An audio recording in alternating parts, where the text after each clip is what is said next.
tous et bienvenue dans cette nouvelle vidéo. Alors pour ceux qui ne me connaissent pas encore, je me présente, je m'appelle Margot et vous êtes ici sur ma chaîne YouTube où je parle essentiellement de tricot mais aussi de teinture de laine et un petit peu d'autres arts du fil parfois. La vidéo d'aujourd'hui c'est un podcast tricot. Je crois que c'est le 10e podcast que je fais sur cette chaîne. Et aujourd'hui, on va parler de ce que je porte, de ce que j'ai terminé, de ce que j'ai en cours et de mes projets à venir. Et on va commencer tout de suite par ce que je porte. Donc je porte le Pulse Veg qui est un modèle de Kathleen Hunter que j'ai fait en 2019.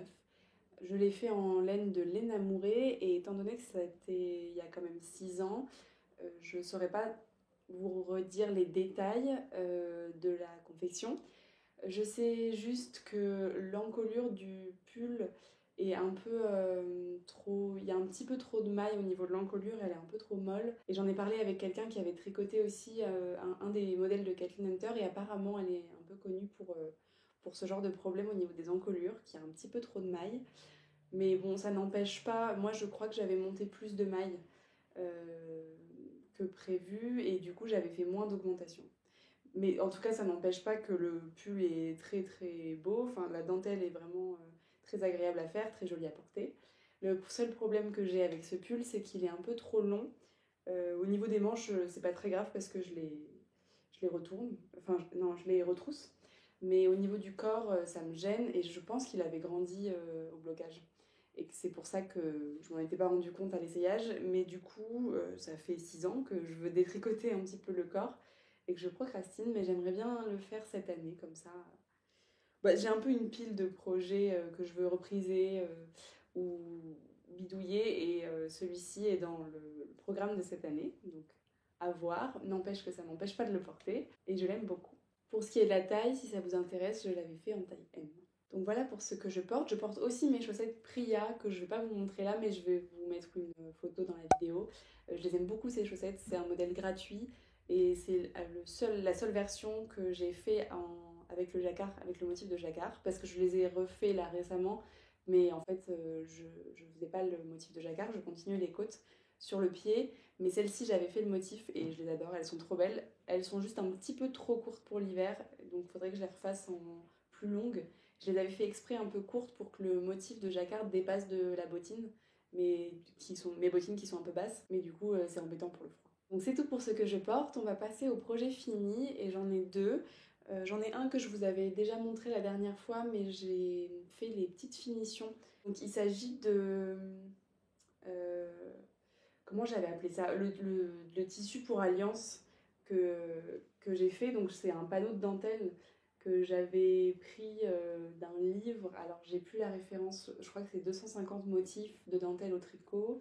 Mais si vous voulez la référence exacte, j'en parle dans l'épisode numéro 9 ou l'épisode numéro 8. Et donc bah voilà, j'ai juste reproduit le panneau de dentelle 2 fois, il me semble, 2 fois en hauteur et en largeur aussi. Et la dernière fois, j'avais pas brodé les initiales et la date. Donc là, cette fois-ci, j'ai brodé en rouge les initiales, la date du mariage et j'ai rajouté un petit nœud.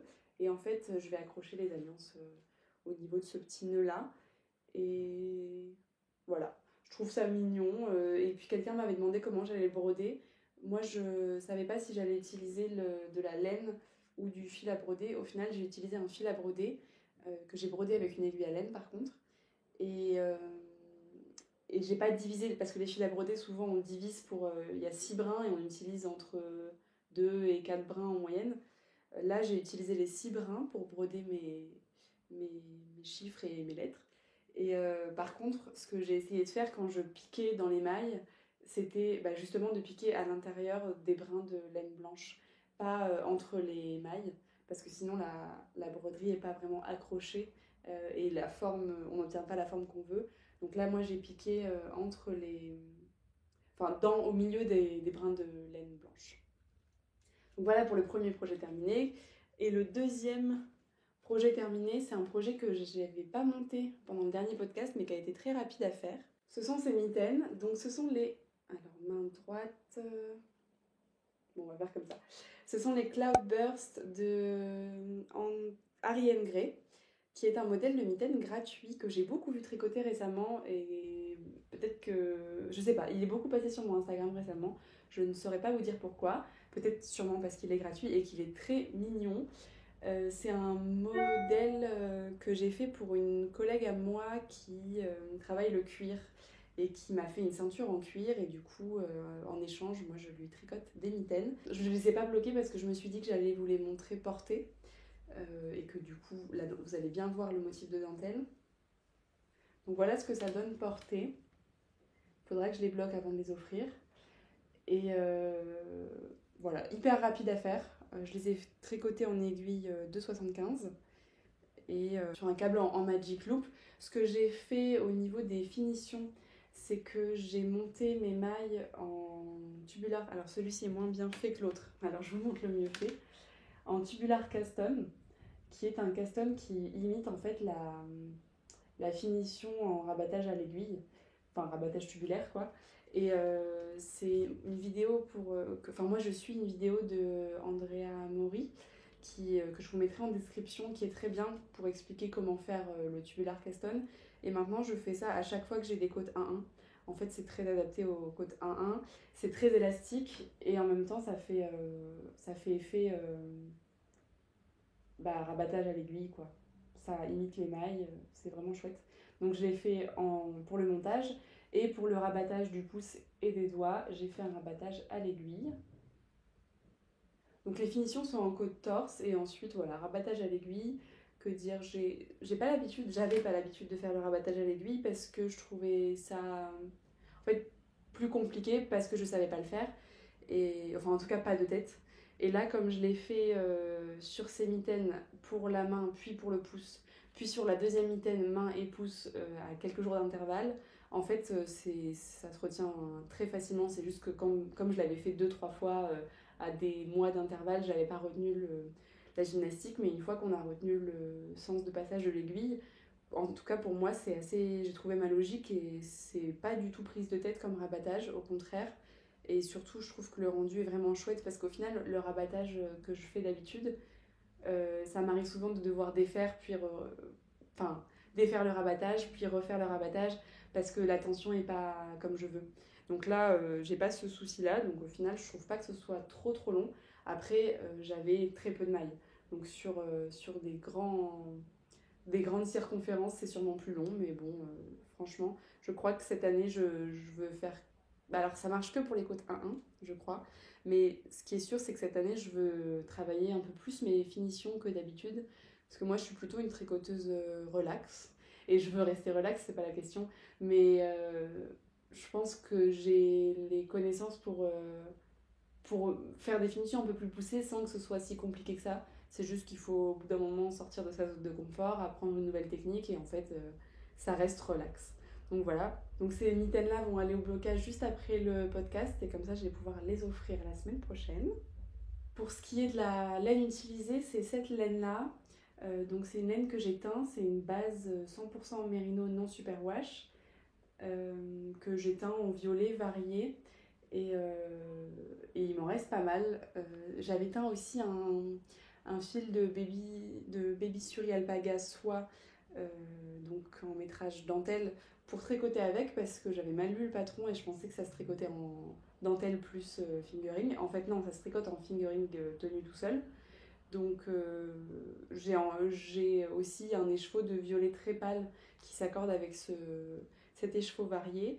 Et comme il me reste beaucoup de laine de cet écheveau-là, il faudrait que je trouve un projet qui puisse se faire avec ces deux coloris.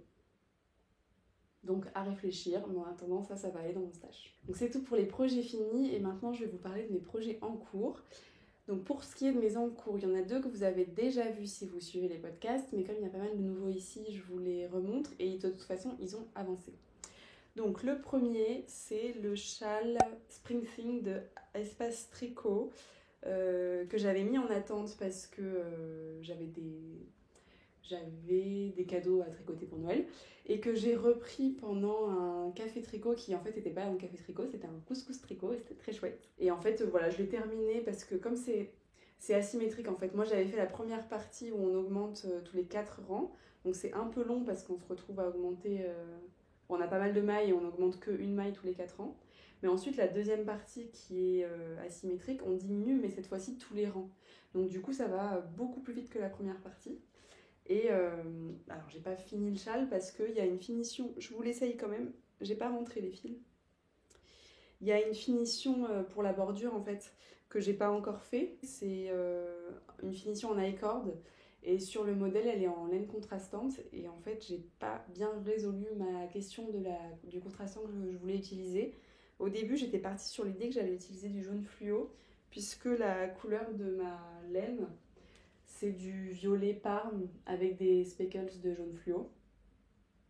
Donc je m'étais dit que ça irait bien et en fait j'ai peur que... En fait c'est pour offrir et j'ai peur que ce soit un peu trop... Je sais pas, j'ai peur que ça convienne pas. Donc pendant le café tricot, il y a des personnes qui m'ont conseillé de le faire avec... Enfin de faire la bordure contrastante en violet foncé. Donc je me suis dit peut-être avec ce violet là justement, mais en même temps comme il est varié aussi, je trouvais que ça faisait peut-être un petit peu trop de variation. Je sais pas, j'étais pas sûre de moi donc je l'ai pas commencé. Il faut que je fouille un peu dans les laines que j'ai en stock, en fingering, pour voir si je trouve un coloris qui me convainc. Donc je suis un peu en pause, de toute façon la personne à qui je dois l'offrir, je la vois pas avant quelques semaines. Et donc si c'est juste pour la bordure, ça va. Mais ouais, si vous avez des conseils de couleurs pour la bordure, je suis un peu... En fait, comme le coloris du châle, c'est un coloris que j'ai teint et dont j'étais pas convaincue. Donc j'en avais fait qu'un seul écheveau et en fait ma sœur, donc c'est la personne à qui je l'offre, l'a vu et m'a dit qu'elle l'aimait bien.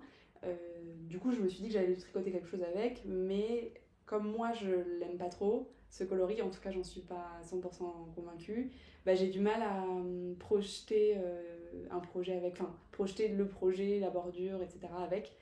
Donc voilà, je prends vos conseils, si vous en avez, pour une bordure contrastante, pour ce joli châle, en point mousse, tout en point mousse. C'est un modèle gratuit, je sais pas si je l'ai dit, donc si je l'ai dit, c'est pas grave, je le redis.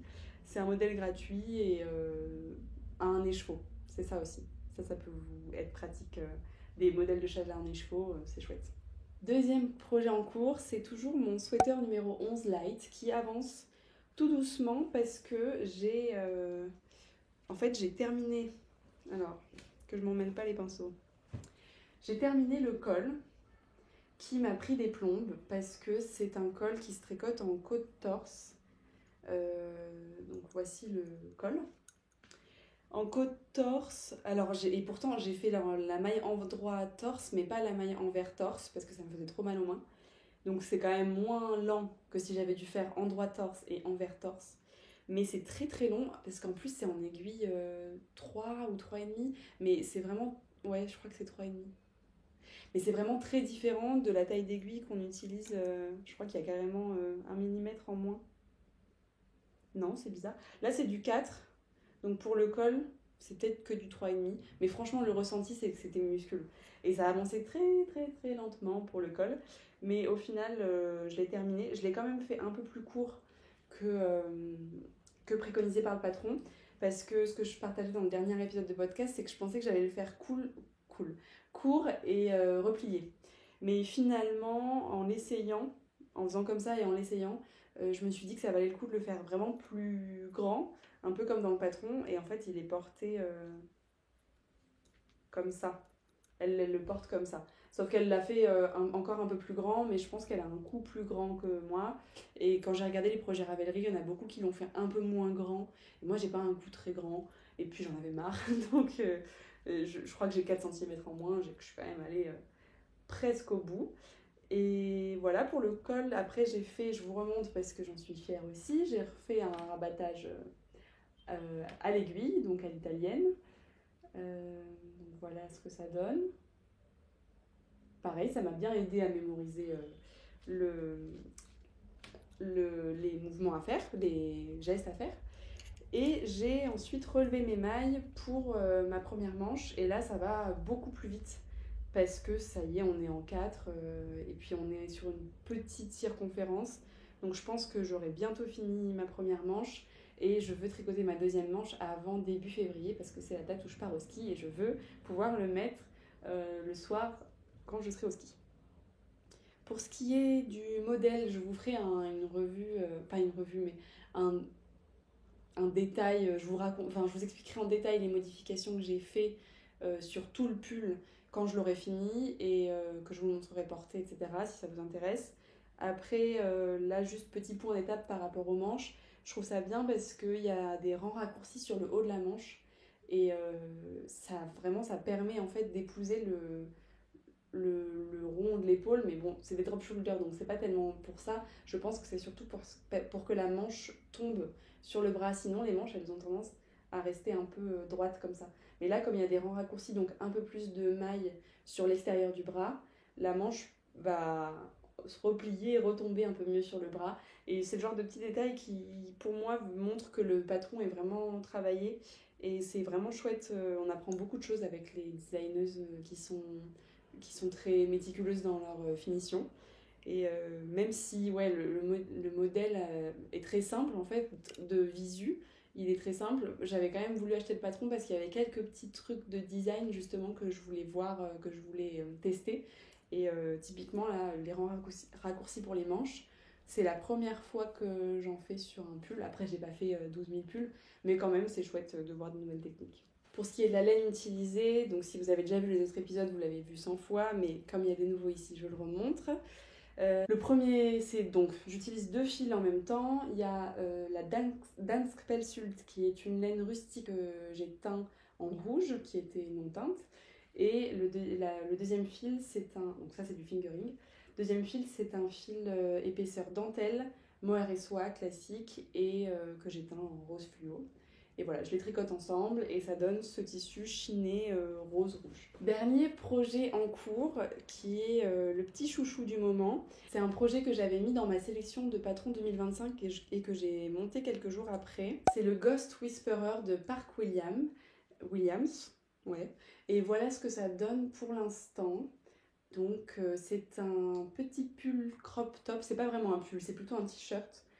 Crop top très très aéré, très transparent.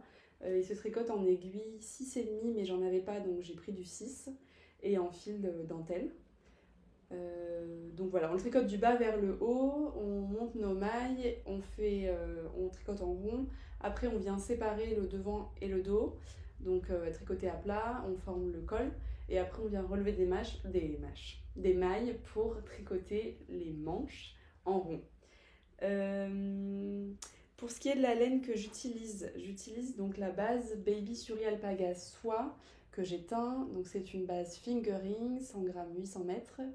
Et c'est un vieux rose que j'aime beaucoup. Je m'y suis surprise à plusieurs fois parce que je l'avais teint une première fois, puis il était trop rose. Donc j'ai rajouté du marron et puis encore du marron parce que je voulais qu'il soit vieux rose et pas rose. Donc je l'aime beaucoup, je pense que c'est un coloris que je voudrais proposer dans la boutique parce que en fait c'est mon petit favori du moment, donc faut que je propose des trucs que j'aime, donc comme je l'aime, je voudrais vous le proposer. Et par rapport au modèle du Ghost Whisperer, le seul truc que j'ai à dire pour l'instant, c'est au niveau du montage des mailles. On m'avait conseillé de le monter très souplement. Et donc, ce que j'ai fait, c'est que j'ai pris mon aiguille numéro 6, plus une aiguille, je crois, numéro 3, ou un truc comme ça. Et que j'ai monté mes mailles je crois que je les ai montées en German Twisted Cast On pour que ce soit bien élastique. Et du coup, mon montage, je l'ai fait sur mes 2 aiguilles. Et quand j'ai fini de monter le bon nombre de mailles, j'ai enlevé mon aiguille numéro 3 et mon premier rang, je l'ai tricoté que avec les aiguilles numéro 6. Et en fait, j'avais peur que ce soit trop lâche. Et non, hein, c'est parfait, c'est ce qu'il faut parce que sinon, le montage va être trop serré et ça va pas être bien. Donc voilà, je le tricote en cale. On est 5 ou 6 à le tricoter ensemble. Et c'est la première fois que je fais un cale et c'est très très très sympa. Donc c'est tout pour la partie tricot, projet en cours, projet terminé. Je veux faire une petite partie teinture pour vous montrer les derniers tests de teinture que j'ai fait. Qui sont des verts parce que j'avais déjà fait des tests de vert clair mais je voulais faire du vert foncé. D'ailleurs c'est drôle parce que je me suis habillée en vert foncé aujourd'hui. Je voulais faire des tests de vert foncé, donc celui-ci c'est carrément un marron C'était pas voulu, mais bon. Je pensais que ça allait ressortir plus vert gris, mais non, c'est marron. Et pour le coup, ces 3 autres-là sont vraiment des verts... celui-ci est plus émeraude, mais ces deux-là sont plus foncés. Et je pense en proposer un, peut-être celui-ci, dans la boutique, mais à réfléchir. Ça, c'est la grande réflexion en ce moment pour moi, c'est de sélectionner les coloris. Parce que j'ai fait mes petits calculs, j'ai fait des petits calculs concernant les bases que je voudrais proposer et les coloris que je voudrais proposer. Et pour un début de lancement, en tout cas au début du lancement du site et de la boutique, je ne pourrais pas proposer énormément de couleurs parce que ça veut dire pour chaque couleur il faut faire un petit stock et ça veut dire avoir beaucoup de stock et je sais pas du tout comment ça va fonctionner, si je vais faire des ventes, si je vais pas faire de ventes, etc. Donc au début je veux pas avoir trop de stock, donc pas trop de coloris, mais c'est hyper dur de choisir des coloris que je veux proposer. Donc je fais des listes, puis après je refais des listes parce que je veux changer, parce qu'en fait il y en a un que j'aime beaucoup et que je veux pas que je veux mettre dans la liste, mais du coup j'en enlève un, enfin bref. Du coup c'est un peu le micmac du moment, mais c'est assez sympa à réfléchir, donc c'est chouette. Et c'est ce qui conclut pour aujourd'hui la partie teinture. Je vais faire une toute petite partie acquisition puisqu'on m'a offert de la laine. On m'a offert ces 2 pelotes de laine de chez Fonty. Alors, ah oui, vous les avez à l'envers. De chez Fonty, c'est la Tartan 3 qui est une 100% laine super wash et il y a 140 mètres pour 50 grammes, donc aiguille numéro 4. Donc c'est un sport presque DK. Je pense que c'est peut-être même plutôt DK. Le coloris n'a pas de nom, il a un numéro. Moi je dirais que c'est une sorte de fruit rouge framboise, mais un peu vieux rose aussi. Et avec ces 2 pelotes, je pense que je vais faire un bonnet. J'aimerais bien faire un bonnet pour moi et aussi pour mon copain parce que je pense que c'est un coloris qui lui irait bien et ça fait un peu unisexe. Et du coup, ce serait chouette d'avoir un bonnet qu'on met sur le porte-manteau et quand on a besoin de mettre ce bonnet, enfin un bonnet, on peut le partager. Donc j'aimerais bien faire ça et oui, c'est assez marrant parce que la personne qui me l'a offert, c'était pendant un Noël canadien et donc c'est la personne que moi aussi j'avais tiré au sort et je savais pas qu'elle m'avait tiré au sort et donc on s'est mutuellement offert des cadeaux et moi je lui ai offert des chouchous que je vous avais montré dans un podcast il y a quelques épisodes avant Noël, donc je sais pas, il faudrait regarder, je les avais mis sur la petite vignette et c'était des chouchous que j'avais tricotés aussi avec de la laine et du coup on était un peu sur le même thème toutes les deux, donc c'était chouette.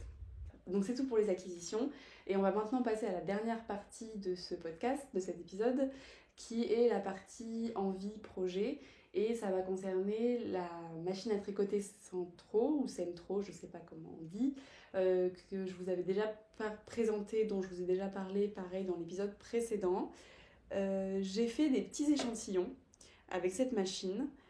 Donc j'ai commencé par faire un échantillon, qui est plutôt grand d'ailleurs, avec de la laine dont je n'ai plus la référence, que j'avais acheté il y a très longtemps chez Une Maille à l'endroit, ou Une Maille à l'envers, Une Maille à l'endroit, qui est une laine un peu poilue, un peu... comment on appelle ça, les laines en tube, ça fait comme un tricotin poilu, mais musculin. Et du coup, le tricotin est vide, donc en fait elle est assez fine. Et avec la machine à tricoter, je trouve que le rendu est un peu trop déjaugé. Et j'ai peur que le tissu soit trop fin pour ce que je veux faire. Mais donc je garde cet échantillon parce que pour un vêtement léger, ça peut être sympa. Mais du coup, ça me convenait pas, donc j'en ai fait un deuxième d'échantillon.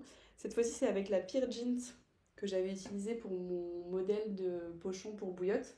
Et donc il m'en reste pas mal. Donc comme je l'avais sous la main, c'est un coloris que j'aime pas trop, enfin que j'aimais pour le pochon. J'ai fait le coloris, c'était les poils du chien, je les ai fait dans cette couleur-là. Mais c'est pas une couleur que je porterais pour un pull ou quoi. Donc ça m'a permis de faire un échantillon. Et du coup, dans la Virgin, il y a plein d'autres coloris qui sont beaucoup plus jolis, je trouve. En tout cas pour mes goûts, parce qu'en fait, je porte pas de beige. Et, et pour ce qui est de l'échantillon, c'est encore un peu déjaugé, mais ça se tient beaucoup mieux que l'autre laine que je viens de vous montrer. Donc je pense que ça peut être sympa. En fait, mon idée, c'est de faire un petit gilet sans manches avec un nœud devant, qui se ferme avec un nœud devant, ou alors avec des nœuds sur le côté. Et du coup, c'est pas vraiment un gilet, c'est plus quelque chose qu'on met par-dessus les chemisiers. Je veux tester de faire un truc sans manches en tout cas. Donc voilà, il y avait cet échantillon-là qui est encore un peu déjaugé, mais qui est pas mal. J'ai quand même voulu faire un troisième échantillon. Cette fois-ci, c'est de la Drops Nord. Et elle est un peu plus épaisse que la Peer Jeans et surtout elle est beaucoup plus douce et beaucoup plus agréable au toucher. Et là, pareil, c'est des choses, une laine que j'avais en stock, hein, c'est pour ça que je l'ai fait. Au niveau de la... C'est légèrement déjaugé encore, mais c'est quasiment pareil que la Peer Jeans et ça m'a plutôt convaincue. Je pense qu'elle est très adaptée pour la machine à tricoter. En plus, la machine à tricoter, il y avait certaines laines qui, malgré le fait qu'elles étaient bien au niveau de l'épaisseur, fonctionnaient pas sur la machine parce qu'elles accrochaient un peu trop. Et du coup, celle-ci n'accroche pas et ça marche vraiment bien pour la machine, c'est fluide au niveau du tricot. Donc ça, c'est pas mal.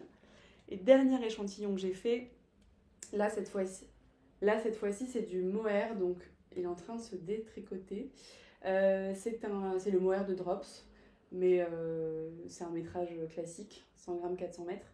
Et j'aime beaucoup l'effet déjaugé. Là, pour le coup, je vois bien comme une robe, je sais pas si vous voyez le genre de robe qu'on met par-dessus, en fait, une combinaison ou une autre robe, mais plutôt en décoration. J'aimerais bien faire, si je trouve une inspiration, je vous la montrerai, je vous mettrai une photo. Mais j'aimerais bien faire ça, mais ce sera pas le premier projet, parce que une robe, ça demande quand même beaucoup de laine, et je veux quand même essayer de faire un projet un peu plus facile avant pour pas gâcher la laine, pour pas utiliser de la laine que je vais devoir détricoter ou quoi, parce que détricoter du mohair, c'est relou. Pour ce qui est du projet que j'ai en tête par rapport à ces échantillons-là, enfin pourquoi j'ai fait ces échantillons-là, en fait je voudrais vous faire une vidéo où je fais de A à Z un petit top sans manches, comme je vous ai dit, soit avec des nœuds qui se nouent devant, donc plutôt comme une veste sans manches, soit un petit top avec des nœuds sur le côté. Et ouais, c'est mes deux inspirations du moment, et je trouverais ça chouette de vous le montrer en vidéo, surtout que je vous avais demandé si ça vous intéressait, et il y avait plusieurs d'entre vous que ça intéressait. Donc moi aussi, je trouve ça marrant à faire. J'aime bien le défi aussi d'essayer de faire quelque chose, un projet fini qui soit qualitatif avec la machine. Donc si ça vous intéresse, je vous invite à vous abonner pour ne rien louper. Si la vidéo vous a plu aussi, vous pouvez vous abonner. Vous pouvez laisser un j'aime, commenter, ça m'aide à ce que la vidéo soit vue. Et si vous ne savez pas quoi commenter, bah vous avez qu'à commenter, je sais pas, un emoji mouton par exemple. Ça ira très bien et ça m'aide vraiment à booster, à montrer la vidéo, ma vidéo, aux personnes que ça peut intéresser. Et c'est quand même pas mal de travail de faire ces choses-là, donc c'est une façon pour vous de valoriser mon travail et je vous en remercie beaucoup beaucoup. En attendant, je vous dis à la semaine prochaine pour une vidéo, donc ce jeudi prochain, et prenez bien soin de vous.